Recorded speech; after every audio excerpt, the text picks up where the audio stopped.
Welcome back to the 6th Gear Garage. I'm working on a $350 Acura Legend today, and I'm going to make these seats look like this for about $365, and that's for all the seats in this vehicle. So this car was only $350 because it sat outside for 10 years with clogged sunroof drains. And that caused water to enter through the sunroof track and saturate the passenger seat. This leather is about as soft as a potato chip now. It just breaks off in pieces. These seats are toast. The other seats aren't much better just because the whole interior was like a greenhouse from all the years of trapped moisture. Same goes for the back seat. It's completely wasted as well. The whole cover is ripped. Even the parts that aren't ripped are rock hard. But I found a solution that fits the budget. IGGEE seat covers. This video is not sponsored by IGGEE. I paid full price for these, and I'll give my honest opinion of the quality later in the video. Everything you see here was $365 shipped. You got the fronts, rear seat, headrests. Not sure what these are. Seatbelt covers, and this is a cover for the center console lid, and 2 bags of plastic clips. First, I need to take the seats out of the car. I ordered charcoal gray seat covers to try and keep the interior looking original. You can choose from a wide range of colors and even have 2-tone covers made when ordering on IGGEE.com. I should probably break some of these extra crispy pieces off first. Hopefully your seats aren't this bad. So much room for activities. Oh, by the way, the ECU is under the seats in this car, so I had to replace that as well. I've made a whole series of videos on the steps to bring this car back from the dead. I'll put the links in the description. So right off the bat, I made a mistake. The seat back covers are left and right specific, and I switched them after I realized the Velcro should be on the inside facing the center console. Alright, take 2. These covers are synthetic leather, basically a fancy name for vinyl. There is some cutting involved to allow for the headrest mounts to show through the seat covers. We'll get a closer look in a minute. That wasn't too difficult. You did see I messed up at first. The directions didn't say, but I think these are side specific. I'd rather have the Velcro facing the inside here where it's less visible.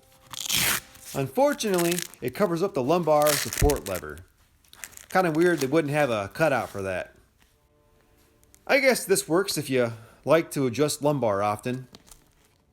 These covers were cut and built specifically for this car, and they've sat in the box for months. A little puffy right here. The rest seems to fit all right. They may form to the seat better after a few days of being unfolded out of the box. One thing I'm not a huge fan of though, this looks bad. The switch is covered up.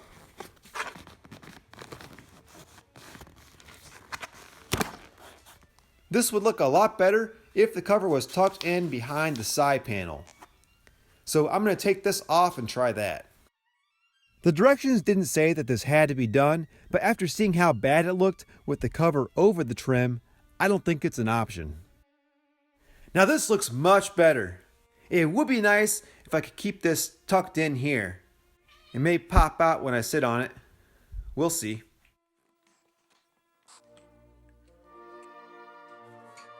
So here is the driver's seat. Those creases on the side bolsters should come out after some time. We'll see. I didn't bother tucking the lower cushion cover behind the trim there since that's not visible when the seat's installed. Again, I hope this might fit a little better after some time and days in the sun. Oh, and there are built-in pockets in the back so you don't lose that storage. Let's check out that passenger seat next. Even though this surface is so bad and very irregular, I think it will be fine under these covers. Because these have like a 1/4 inch of foam built into them. Break off some of this extra here. Why not? Wow. First, pull off the headrest. Just set this over top. Then these Velcro parts get tucked under the cushion and just pull them all the way through the back here. I'm just gonna take this cover off now. Pop you off and you. 1 screw, 2 screw. Now I can tuck this back here. And then wrap the Velcro up behind the back of the cover. Now it's time to cut the post mounts for the headrest. Just get a good idea of where it is because you only get one chance here. And cut an X over the mounting hole. I can always make the X bigger, so I start small. After the X is cut, I'm just pushing the cut down with my thumbs. And the plastic trim for the headrest will come through. Then just push these little bits of extra material under the trim. A flat head works great if your fingers are too big.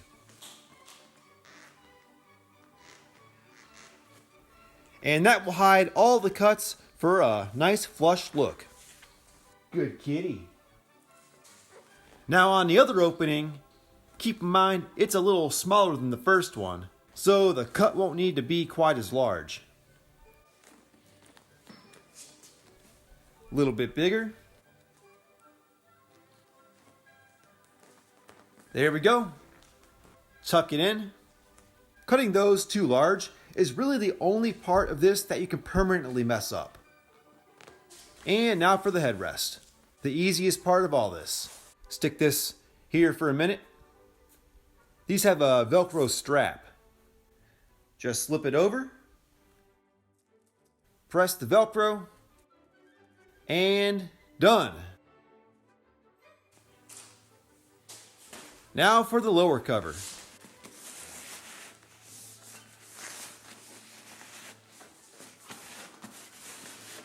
This goes through here.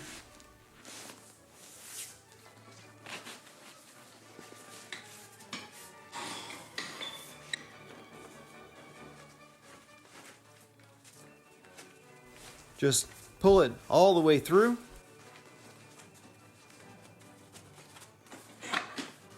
Then the rest just goes over the cushion. Then pull this behind the outside trim cover.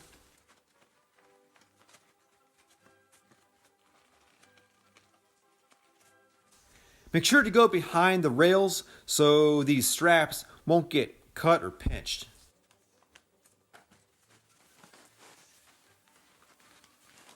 Well, I can't tuck this in all the way.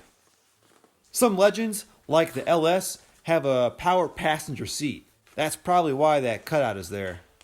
However, my L does not. So, that's unfortunate. Well, it is what it is. If you decide to order these for yourself, be sure to specify if the passenger seat is manual. They custom make these covers as they're ordered, so I bet they could eliminate that cutout.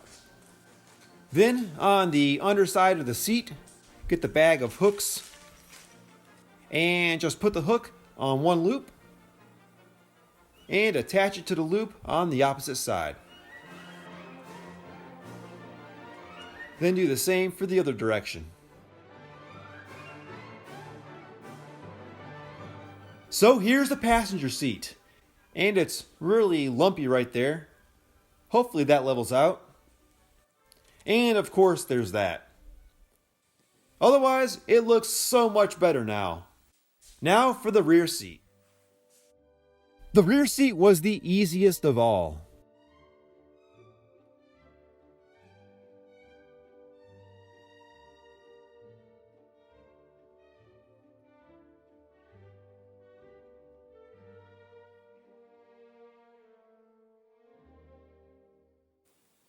That fits pretty well. That's from where it was folded up in the box. A lot of creases from being folded on this one, but those should go away. The rear seat has a big cutout for the headrest instead of having to cut X's in the top. Alright, it has been actually 2 weeks since I installed the covers. I did the timing belt, water pump, and cooling system. Upcoming video on that. But let's see how these IGGEE seat covers look after a couple weeks out of the box. There were some creases here on the driver's side edge. I hope those might smooth out after a while, but they're still there. There were some lighter creases on the rear seat that don't look as visible anymore. Back up to the driver's seat. The seam for the cutout hasn't pulled out from behind the cover when I sit on the seat, so that's good. But this sure doesn't fit great right here. I'm definitely not fooling anybody into thinking these are leather seats, unless you've never seen a leather seat before. They could fit a lot tighter right here on the front seats. The passenger side is actually a little worse than the driver's side. Maybe after someone sits on it for a while, it could fit a little better. And of course, there's this, which is really only visible when you get in the car. But I'll take the blame for that because I didn't specify this was a manual seat. It definitely doesn't feel like leather. The vinyl doesn't let you slide in and out like leather does. The surface is pretty much like the seat on a school bus, but a lot cleaner. From the back seat, you can see a lot of wrinkles. These headrests could fit a lot tighter. This could fit better. They definitely look cheaper from back here. I feel like I got what I paid for. $365 is a lot less than the $2,000 and up I was quoted to have these professionally recovered in leather. So I'm not upset. The vinyl makes a lot more noise when you're getting in and out of the seat. Oh, and a center console lid. I ordered the cover for an extra $15 when I ordered the seat covers. But I tried it on and it fit about like an adult diaper on a toddler. So that was a waste. Also, you might have noticed that this is the original charcoal gray. And it's a couple of shades darker than IGGEE's charcoal gray. I don't consider this charcoal gray at all. These covers look more like a medium gray to me. What do you think? One more complaint. I'm not a fan of the way they did this rear seat. If you want to use the armrest, you gotta peel this up, then pull the armrest down. Then, what am I supposed to do with this? I can't find any way to make this look good. And also, the armrest doesn't stay down because the cover is in the way. So it keeps springing back up if there's no weight on it. So the armrest seems like an afterthought. So overall, would I recommend IGGEE seat covers? It really depends on your budget. It works on the $350 Legend. But on any of my other vehicles, I think I'd have the seats professionally reupholstered. These don't really increase the value of the vehicle. They're more like a band-aid that covers up the problem. But they are a great, inexpensive fix that you can knock out in a couple of hours in your garage. Thanks for watching, and consider subscribing for more how-to videos and project vehicle updates here at the 6th Gear Garage.